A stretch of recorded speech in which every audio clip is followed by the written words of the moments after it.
Hey Flosstube, this is Becky, the South Texas Stitcher, and let me let you not look directly at my nose. I don't like that. Today is September 8th in 2020, and it is a gray, cloudy day, and it actually has rained a little bit here, which is amazing for South Texas, because that just doesn't happen in September unless we have a big tropical storm or a hurricane in the Gulf. And I understand there's a cold front coming. We may actually drop down into the upper 50s later this week at night. Not, of course, not during the day. I don't like the cold, so I will be staying in. To me, anything below 74 degrees is cold, and I start breaking out a jacket. Yes, I know I am weird, but I am a hot person. I like the heat. I don't want to be cold. I don't want to be cool. I want to be warm at all times. So that's just me. I hope y'all have been having a good day. I filmed this the first time at 8 o'clock this morning. This is 4 hours later, and I am still trying to get this filmed correctly. So that tells you what kind of day I've been having so far. I did get some laundry started, so I guess I did stop for a moment to say I have to do something else, so I at least have the laundry started. I got to go back and work on that in a little bit when I get this done. I hope y'all have been having some good stitching time. I actually was on vacation a little bit last week. We spent 3 days down at the Gulf. We went to Rockport, Texas, to do a little fishing, to relax. It's the first time my husband has left Bexar County, San Antonio's area, since February. He has not been able to go anywhere, so this was the first time, and the only reason I talked him into going away was it was our 37th wedding anniversary. Yay! I tell people we were married at birth, because I obviously can't be this old. Obviously my son cannot be as old as he is. He turned 36 in August, and here we are married 37 years in September. So he was 36 in August. My oldest daughter was 34 in July, and it means my youngest daughter is going to be 32 in November. They're getting up there, so we'll definitely have to do something one day for all of us when we can get back together again, because no one's had any parties. I have sent gifts up to my grandchildren. Well, I have to admit, we did get to go see my son once, so we did leave Bexar County that one time. It was 1 day trip to see him, and that was it. And I took my grandson his belated birthday present, because his birthday was in May, and we didn't go until like August, I think. It was one of those deals where we went up there in August, and we took, I think I took a Mother's Day gift, Mother's Day and Father's Day, my son had come down, so they got theirs then. So for my son's birthday, he got his gift, and my daughter-in-law, I gave her a card because we're going to get ready to move, and she told me what she wants finally, and I told her I can do that, but she says please don't give her anything until after they move, because she doesn't want to pack anything else, which I understand. So I am looking for the perfect cake plate. She likes to decorate cakes, and she doesn't have an actual nice cake plate to put things on, so I'm looking for the perfect cake plate for her. And then my youngest daughter, they've been having house issue after house issue. Well, I think it's leaking this way to me, because in the last couple of weeks, our plumbing backed up. We had water go all over the kitchen and the garage, because that's where our washing machine's at. And now our house is cracking down the middle. So sometime in October, they're supposed to be coming and doing the foundation repair, where they lift up the back end of the house so it's level again with the front end, because it's floating right in the middle. We've got cracks in the ceiling, a couple in the wall. We have a tile. We removed all the carpeting in our house. My husband and I have horrible allergies. And if you have allergies, don't live with carpeting, because all the little dust mites and everything, and every little dust that you ever have in your house, excuse me, I have a hair across my face here, will get into that carpet. And when you walk, it just kicks it back up. So you're continually having allergies. Even when it's not allergy season, it's in your carpeting. Unless you have, like, oh my God, suction beyond whoever exists is the best suction right now.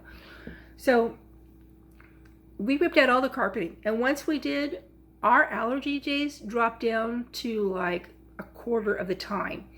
I mean, we were sick for like half the year. And now we're like a day here, a day there. It's hardly ever. Unless we're just outside a lot in the allergy. So I can honestly say, no carpeting works. My husband laid all this tile, personally. And he, I mean, the most I could do was I could hand him a piece of tile because he wouldn't let me do it because he's one of those people that it has to be perfect or he's not happy with it. Well, the house is shifted, so now we have big cracks in the tile, and that means it's going to have to be repaired. And he broke his knee in the time period that he did the tile to now. And he can't kneel anymore, so we're going to have someone fix it this time versus him doing it. So that's going to be an extra expense. So anyway, we'll see how that goes. So I you know, it's one of the deals where she herself, she can keep all her house problems. I didn't need them. She didn't need to trickle them over to me. Just no, because she had to have her foundation repaired. She had to have her plumbing repaired, her roof, her chimney, her floor. Then her pipes burst in the wall, which caused major sheetrock damage and had to have all the sheetrock replaced. And it was like, oh my gosh, what is going on with you? And then my youngest granddaughter is only 2.5, thereabouts, and she is fearless. She goes wherever she wants, regardless if you lock a door or not. She knows how to unlock a door. My daughter really needs to get a chain for the screen. And she got out of the house the other day following their nanny, and my grandson went and told his mom, hey, you know, Josie left. And so my daughter jumped up to go running to chase her down, and she found her because she hadn't gone very far into the yard. But when she went to jump up, I didn't know they were buying a new swing set for the kids, and it was still laying in the box in the living room, and my daughter smacked her foot against it. She said she's hobbling after her daughter, and I was like, oh my gosh, only you. So yes, it has been an eventful summer. My daughter, who's the teacher, she's been, I don't know what to tell her. She's been so concerned about the social distancing and the coronavirus and everything, and I'm concerned for her. I mean, if I told her, I said, does she need me to write a note that I want her to do online videos for her class versus going back to school? And she laughed and she said, yes, I'll take a note, anything to help me. And I mean, I've got one that's going to have to be in the school system. I have one who travels all over the state of Texas. And then I have got a granddaughter who is making her mother crazy. So it's been an exciting summer. So we need a change in the family, or we need something to give us a break. Anyway, to get on with my stitching, because as I said, I've been working on this for 4 hours and I still haven't been able to finish one yet. So we're going to see if we can finish this and get it online and go from there. So let me see what to start with. I don't even remember what order I had these in. I have done some stitching. Even though we went down to the coast for our anniversary, I took stitching with me and I never touched it. I mean, there was just too many other things we were doing, and I was going fishing. I didn't catch anything bigger than that. I mean, I'm an honest fisher person. It was all like this big, so no. Now, I have to admit, my husband tells me he doesn't understand how I do it. The very first time he really took me we went fishing. And we don't own a boat, so we always have to go on a pier, or we stand on a seawall or the shore. We don't have a boat. I caught a fish. And we use shrimp. When you go to the coast, you go buy bags of dead shrimp that the shrimp boats have brought in, and they can't sell to the stores, so they use them for bait. So we bought a bag of shrimp. Shrimp is a meat. I caught a vegetarian fish using a shrimp. And my husband was just amazed. He's like, you shouldn't be able to do that. This fish doesn't eat meat. How did you catch it on a shrimp? I said, I don't know. I felt a bite. I pulled it in. There was a fish. And he was just amazed. When he told his brother went, you can't catch us with a shrimp. And my husband says, well, that's what I told her. I said, well, nobody told me I couldn't do it, and I did.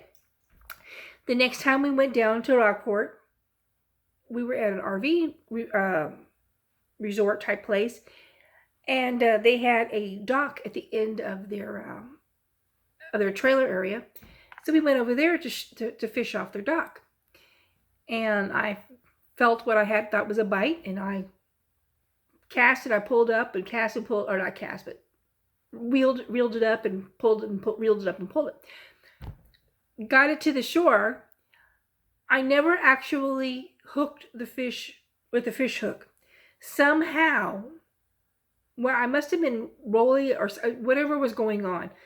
My line wrapped around the fish and hooked onto the hook. So that in itself was amazing that I was able to do that.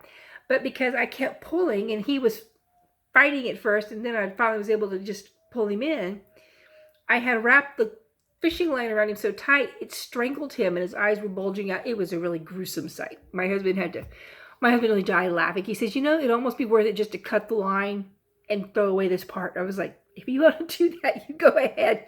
But he took the dead fish out and tossed it back into the Gulf, and we went on. So we moved from that spot during the evening and went down the road to fish off of a different side of the docks or piers in Copano Bay. And I'm fishing, and this time it's heavy. And I'm like, oh my gosh, I've got a big fish. I finally have a big fish. And I'm like, oh, and I'm pulling, and I get it up. And I pull it up, we're standing on this like cement wall. And I finally get it up high enough, and I pull it up.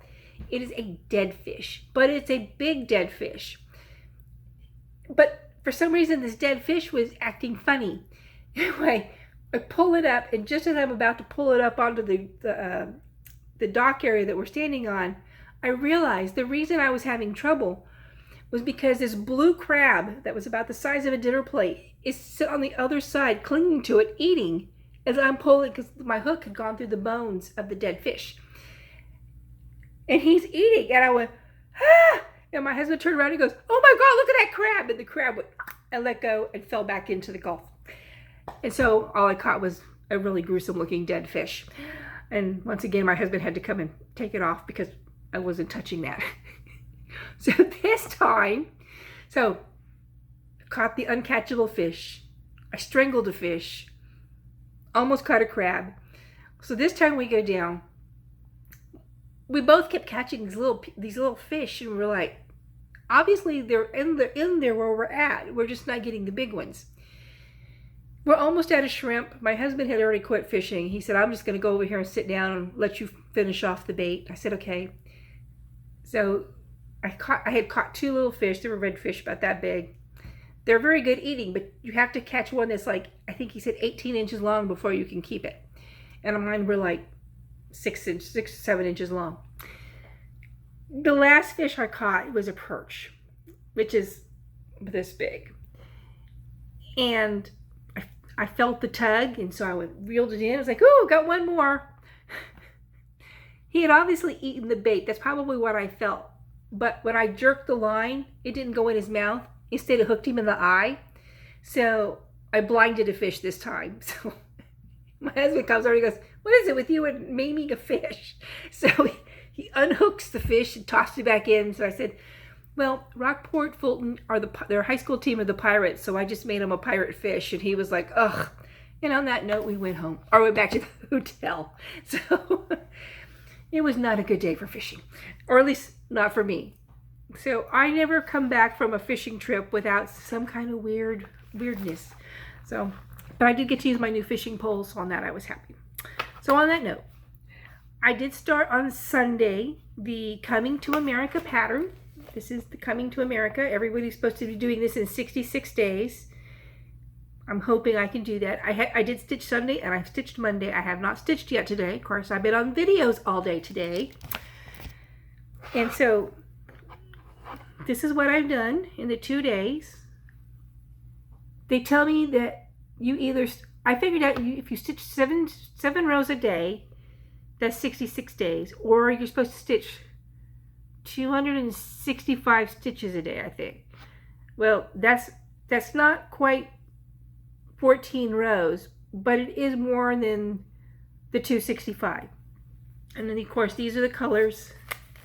And I'm using the 40 count Vintage Country Mocha. And I think it's interesting because the fabric is only printed on one side. But that's just weird. And yes, I'm bad. I left the needle in the fabric. But yes. So I'm going to go stitch on this when I finally get this worked on to being posted and everything. But there is the colors. And it's supposed to be 66 days. I'll be happy if I get most of it done in 66 days. I am not a fast stitcher. Last week though, before we went on our trip, this is what I was stitching on though. And I just love this piece. This is the Alf Forest embroidery. This is the patterns from Russia, or the designer from Russia, or designers, it's two ladies I believe. This is just so beautiful, and I'm doing this on custard cream. If you've ever had a custard, this color is definitely a custard, a yellow, an egg custard color. And you really can't see it, but it is definitely off-white. But I love this, and I am not using their call for colors because you had to order them from Russia, and I didn't want to wait as long as they said. That is the pattern. They give you the DMC equivalent. Don't you love those butterflies? They do give you the DMC equivalent, and I went to my LNS and pulled the DMC down, and then went over to our specialty floss wall and pulled the colors, and I also had the picture with me so I could make sure that these matched what was in the picture. But that's the colors, and they're just gorgeous, and I'm hoping I bought enough because this color here, this is grenadine, I've already used almost a whole skein in just what I've done here, and I'm like, ooh, maybe I should have bought 3 of each instead of just the 2 of each. But I didn't think it was going to do that much. But then those colors just are beautiful against this. I am enjoying this so much. I'm actually enjoying it more than the Coming to America, because Coming to America is 40 count and this is 30 count. And I can stitch that without my magnifying glass. And that's a big plus. And then on Sundays, I'm in a Zoom meeting that I stitch at with a group of ladies. No men have joined so far. I'm assuming men are welcome. I have been stitching on my Pandemic, and this is on Squash Blossom 37 count. And this little bunny here, right there, that little bunny is on a 3rd page. So I have not gone up to finish a full page. This section here is close to the top of one page, and then it kind of ended here. So technically I should just go ahead and finish off that rectangle as page 1. And then this is another page. But this bunny, I think it's about right here, that bunny touches a 3rd page. So technically I've touched 3 pages across, but I have not finished any one page. But I've done enough technically to have finished a page. And I'm still debating, do I want to put the 2020 here for the Pandemic or put whatever year I finished stitching it on. I don't know.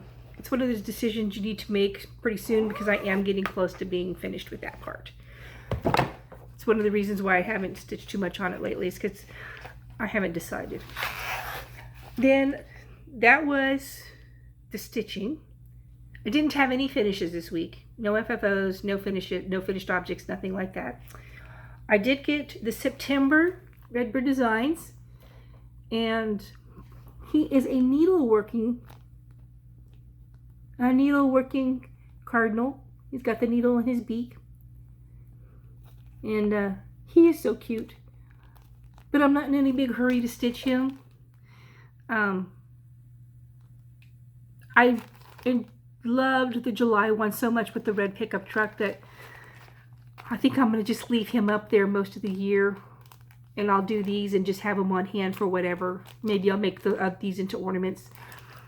I do know that January, February, March, and April were very month specific. So those months I will definitely be trading out the pickup truck on my Texas flag that I made. May, August, and September are generic, kind of. They don't have, I mean, I was really expecting maybe he was holding school books or in front of a school bus or something, but he's not. May had a little flag. I mean, for Memorial Day. So, I mean, they're not all specific to the month. They're kind of, some of them are more generic. So I don't have to trade out the truck, but that is September. So I do have 9 of the months now. Then, let's see what else. Okay. Then, also in the same haul, I have Christmas things. I have a lot of ornaments that I've made over the years, which are in Christmas stuff, so I don't have those to show you. I've made a lot of ornaments, so I have Christmas stuff. I have two Halloweens. I have a pillow and a little stand-up. And then I have a little framed piece that I did of pumpkins, which I put out in October, but because it doesn't have jack-o'-lantern, it's just pumpkins, I leave that for October and November. But I don't have anything that says this is fall or autumn, depending on whatever word you use. And I like to watch, my Flosstube that I like to watch is Niecy Lynn. I think she's hysterically funny. Plus, she's a fellow Texan. She's been doing these drawn thread seasonal pieces. And this one I really like. I think it's because it is in fall colors, and I do love fall colors. And in fact, my best colors to wear are fall colors, which doesn't make any sense as to why I have not done more fall. No, not Halloween. I'm not a big into Halloween. We never really dug, I mean, the biggest thing we did for Halloween was we went out trick-or-treating. Give us candy, we're happy. That was it. But we didn't decorate for Halloween. My mother didn't decorate for the fall, technically. I mean, she does now because she has nothing else to do. But we never did anything like this. I mean, we decorated heavily for Christmas and that was it. So I want to do this and put this by my front door for the season. And since fall doesn't actually start until like September 21st, I think I have time to stitch this. I may start it today after I work a little bit on my coming to America. We'll see. On a 32 count, you need an 18-inch piece of fabric. And I sincerely hope that what I have is 18. This is the fabric I showed you last time from Mountain Aire. And I think the autumn on that is going to look awesome because these are the colors. Let me see if I don't have these on a ring, so it's going to be hard to hold them up. And this is a mix of weeks and classics and digital arts, and it was whatever color I felt. You're supposed to use dinky dye silks, but I don't stitch with silk. So this was, excuse me, this is the colors that I liked. And I even bought a Threadworks for the pumpkin. I think, I saw this and I went, it's pumpkin. What more do you need for pumpkin? You know. So those will be the colors. And this is on that Mountain Aire fabric. And this is called Woodland Halloween. And I think it's going to look wonderful. It's just my thought. So I really am looking forward to starting it. As I said, I may start that this afternoon. So we'll get working on that pretty quick because I want it to be done by the 21st. We'll see. And I'm not going to do, I don't think I'm going to frame it. I think I'm going to make it into a, yes, like a little wall hanging versus a frame piece. Because I'm running out of space for framed pieces. Plus it'll be easier to store if I don't have to worry about a frame. Then I got in the mail, I got my Keepsake 2021 calendar. Yay! This is I used to get these religiously all the time. And then for a couple of years I just did it. I was like, yeah, okay. I've got a lot of patterns, and usually the patterns on there are not something I would want to stitch. But I went ahead and got this one. And namely, let me see if I can find it. Because the patterns are no longer in the calendar itself. They send you a little book on the side. Let's see which date it was. And it actually starts in December, and so you get an extra pattern. It's February. I think this was part of the ad that I received in the mail. I love these flowers, and I thought I want to do those someday. I don't know when, but I want to do those. So that's why I made sure I bought this next year's coming calendar. And 2021's got to be better than 2020, right? And they got the little foxes and a little deer. If you don't look careful, you think he's a fox, but that's the fox. He's a deer. And I think those are just so cute. And I think I showed this, maybe, no, I don't know. But I do have the Just CrossStitch 2020 ornaments. And I want to do this buffalo. I love buffalo. My husband took me to see the buffalo in Caprock State Park earlier this year. Texas has an official state buffalo herd. I don't know if you know that, but Texas has an official state buffalo herd. And they're at the Caprock State Park in Kittiquay, Texas, which is not spelled the way you would think it is. So look up Caprock State Park instead. Don't ask me to spell Kittiquay. I love buffalo. And I have to tell you, there's a brief little story about that, why I love buffalo. I was working in a medical office back in the early 90s, 1990 to 1993, I think I worked there. And in that time period, we had outgrown our office, and they were neurosurgeons, and they were building a brand new building specifically for neurological doctors. So there's one big building here in San Antonio in the medical center that's all neurosurgeons and related fields. And we were going to get the top floor. We were going to have the penthouse, the top floor. And I was the secretary to the office manager, or her personal secretary. So she and I did a lot of the designing and everything for the office, and worked with the designers on any issues that came up. She was an older woman, so her idea of a design was burnt orange and avocado green, which tells you when she last decorated. Anyway, one of the doctors there was big into ducks. We had birds everywhere. In the old office, there were birds everywhere. Well, when we got ready to do the new office and the designer brought new artwork, because it was a bigger place, we would need different new artwork. He brought in all these thick pictures. They were all ducks and other birds. And I looked at her and I said, do not, and I was finally going to get my own personal office. And I told her, I said, do not put any birds in my office. And she said, why not? They're lovely. And I went, no birds. I'm tired of birds. Do not put a single bird in my office. I said, if you want to give me something, give me a buffalo.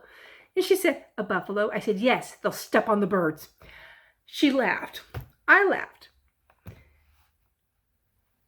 For my birthday that year, she gave me a solid silver little buffalo standing on a little mound. Very funny. And I had told my mother that they were putting birds everywhere again. And my parents have a picture of an elk that they got years ago in Ohio. I forget, I don't remember if it was a garage sale or someone just gave it to them, but they did not, I don't think they purchased it. But it's a beautiful pen and ink painting. I mean, it's just gorgeous. So they let me borrow it, and I hung it in my office. And somebody said, "You have a picture of a big deer in your office?" I said, "There's not a single bird in that painting, not even in the background." And they laughed. So since then, since 1991, 92, I have been doing buffaloes and collecting buffaloes and things like that, and people just laugh. And every so often, what's funny is at different times I have received the same buffalo statue. It's just so funny. It's like, well, I just tell people thank you. And one day I was putting them all together, and my husband says, "I don't think you have enough of those." I said, "I have my own personal buffalo herd." Oh well, it is what it is. I have my own personal buffalo herd. Just a second. Okay. So anyway, yes, personal buffalo herd. So I was very pleased that there's a buffalo in this one for an ornament. And Marnik has a new pattern with a buffalo in it, which I haven't ordered yet, but I intend to get it. In fact, they have it's a series, and they have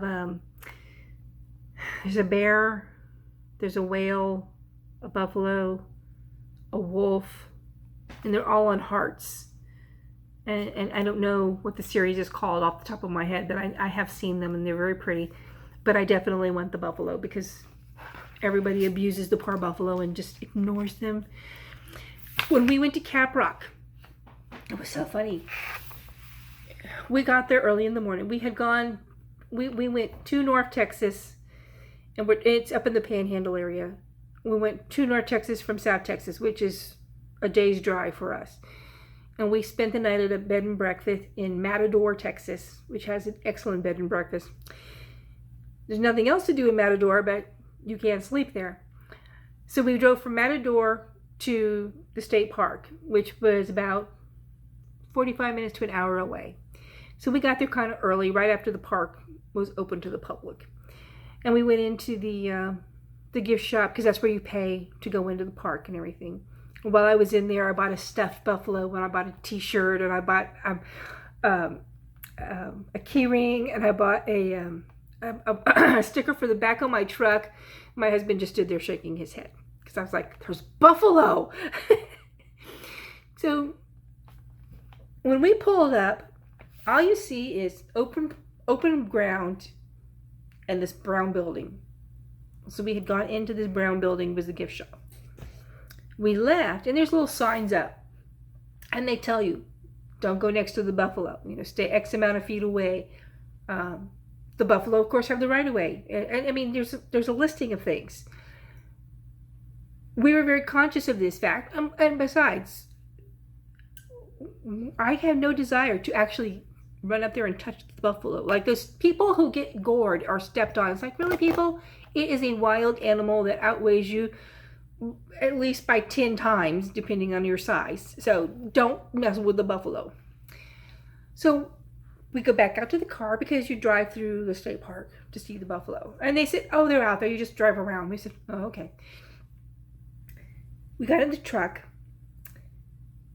We pulled out of the parking lot and went down a couple 100 yards to where you turn to go into the park.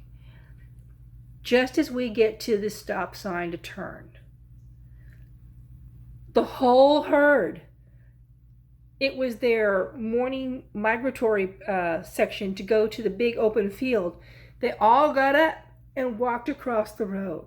And I just sat there going, oh my God, they were like 10 feet away from the truck. And we weren't bothering them. We weren't making any noise. So they just walked on by. So I've got my cell phone out there videoing these buffalo, and it was just my mind was going. I'm like, oh my God, there's so many buffalo. I don't know where to look. And the babies, they were so cute. Anyway, there was one big bull. He's on my side of the truck. He stands at the edge of the road next to a little tree grouping there.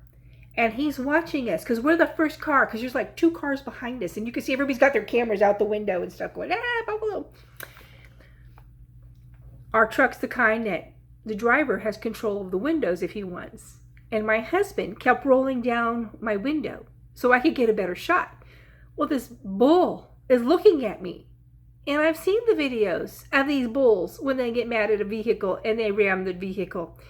And so my husband's making the window go down. And I'm like, no, that's all right. And I've got the window coming up. And he lowers the window, and I got the window going back up. I think the buffalo was standing there going, what are these people doing? But he was beautiful and majestic, and I was quite well with looking at him through the glass. I did not have to lean out and say, hey, come here. No, we're not going to do that. So anyway, we sat there for, 15 minutes at least. As just animal after animal goes across. Finally, the last 1 or 2 straggles across, and they're out in the field. And I would have been happy just to sit at the stop sign all day watching them.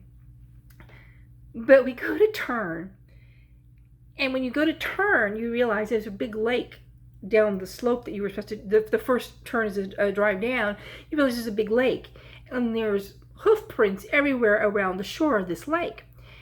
And we realized that they must have been at their watering hole, and that's what they were doing, is they had been at the watering hole, and then they're coming up to graze. We nearly died laughing. In front of on the road is a sign, and it says, "Swim at your own risk, no lifeguard on duty."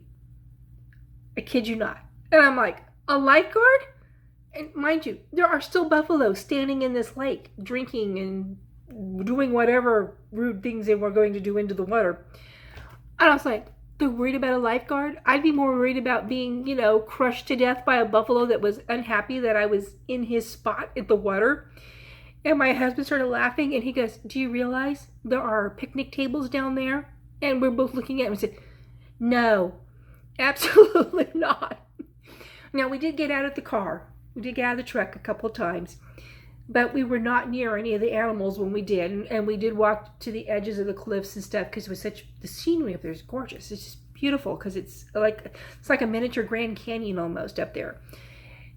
And it was beautiful, and there would be buffalo in the distance and stuff, and we never got close enough to disturb them, and we kept track of where they were at, and I'm pretty sure they kept track of us. But that lake with a sign that said, "Swim at your own risk, no lifeguard on duty," just cracked us up. And to this day, we still talk about the sign about no lifeguard on duty while the buffalo are standing in the lake looking at us. It's like, yeah, we are not getting out of that lake. So if there were fish in that lake, they probably are the happiest fish in the world, because no one's going to mess with them out there. But if you ever want to go see a lot of buffalo, I highly recommend Caprock State Park, Texas's official buffalo herd. And I found out that they are specific to Texas. Their gene pool is different than the ones up in the Wyoming area. These were saved by Charles Goodnight's wife. I'm sorry, her name escapes me at the top of my head. She realized that the hunters were decimating the buffalo, and they were running out. So she talked to her husband, Charles Goodnight, who was a famous cattle baron and opened up the cattle trails and stuff in Texas and all those in Kansas and all that in Oklahoma. And she talked him into bringing the buffalo to the Goodnight Ranch there in that area.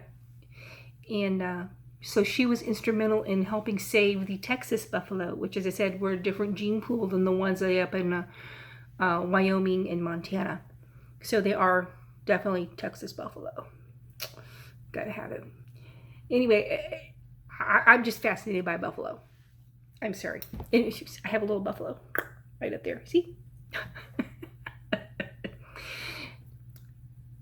And I don't know if I mentioned that before, that face mask is not a mask.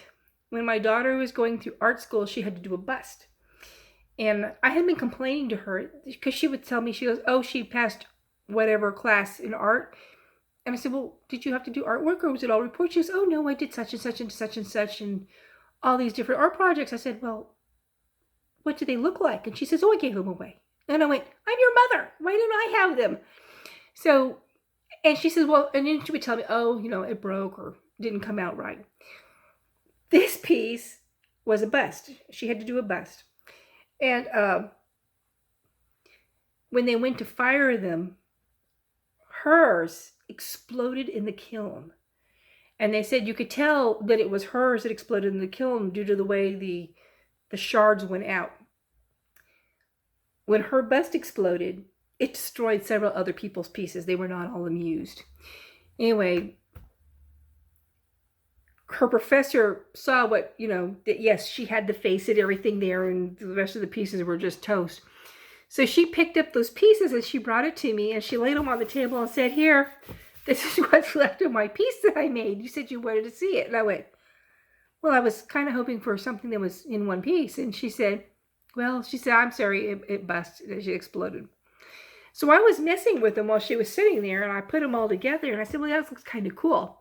So I bought a shadow box and a piece of decorative paper and put it in there, and I used E6000 glue and glued the pieces in there and hung it on the wall. And since my husband was a minister when this was all going on, we would have church members who would come by and see it, and they thought he'd been on an archaeological dig to Israel or something. It was like, no. That's an exploded head from a college kiln. But yes, that was one of Ariel's pieces that she brought to me. She brought me some mugs, and she's got some other pieces around the house that I have. I assume if she ever buys a house and has her own place to decorate, she'll want them back. But that one will always be mine, my exploded head. Let's see. I guess that's it. I hope this takes. To be perfectly honest, if it doesn't, you'll never know because you won't see this. But I hope you have a great day stitching. I hope you have something to smile about today. If you're in a place that's burning, please be careful. One of the ladies who is on the Zoom that I'm on Sundays, she's sitting there calmly stitching, goes, oh, it's cloudy today, all the smoke's over. And I'm like, oh God. We were like, do you need to evacuate? She goes, oh no, it was just the smoke. I was like, okay, whatever. My niece called my mother to let her know that ash was falling on her house. They were not evacuating, but she just wanted to let my mother know that she actually had ash falling on the house. And then this week, it's supposed to snow in Colorado where she lives. And so she says, then it's going to be ash and snow. And my mother's like, ew, that's going to make a nasty mess. And I was thinking more along the lines of, let's not hope it nothing, happens to your house because they just moved there. So, I see these things in the news with the fires and stuff, and I just shake my head. And I was reading on Facebook just before I got on here the umpteenth time, because I thought the other takes had worked, and they didn't. And I saw that one of the people that's on one of the which one was it? I don't remember. I'm sorry. That she's in Oregon, and they're at a stage 2, I think she says, and she has grabbed a few specialty flosses and things, but they're packed up and ready to go, and she's got all her pieces that she can't take with her. They're just going to be in the house, and if it goes, they go. And I was like, oh gosh.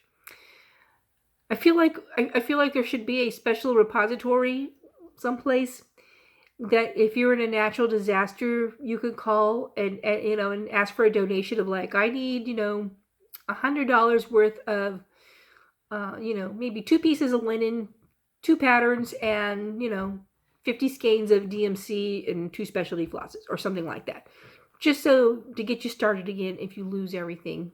I mean, that would be an awesome thing to me.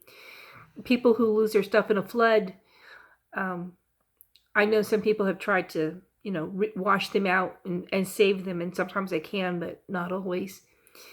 Several years ago, a friend of mine who owned a stitching shop, which she doesn't anymore, she closed it, not her shop, but in the building that she was in, the in-stores burned and sent smoke to her shop. And the smell was bad, and so technically she lost everything. Even though nothing burned, she couldn't sell it because the smell was so bad. And some of the pieces that she had hanging on her wall had been donated, well, not donated, let me rephrase that, loaned to her when she opened so people could see finished pieces. And they took them back because they were so concerned, hey, we don't need another fire. If they burned, they're in our house, not a store. So, I mean, fire, smoke, water damage, it's devastating. And to lose your life in pictures and stuff is devastating. But some of the pieces that people have stitched are museum quality, and to know that you maybe have spent years on something and it's gone because somebody set off fireworks at a gender reveal for a baby, and that's why you lost your home. Oh, that would make me so mad. And I understand that's what one of the fires in California was set off with. I think it was the California fire. I couldn't believe it. And then the people, I'm sorry, I have to get off my horse. If your state is on fire, and if the state park you are in has a section burning, do not go hiking at the other end. Oh my God, they had to rescue these people who were hiking in a fire. It's like, God. You know, people will get upset, but there's a reason we have natural selection at times. And in our family, when we see stupid people that said, hey, you, out of the gene pool. You need to be taken out.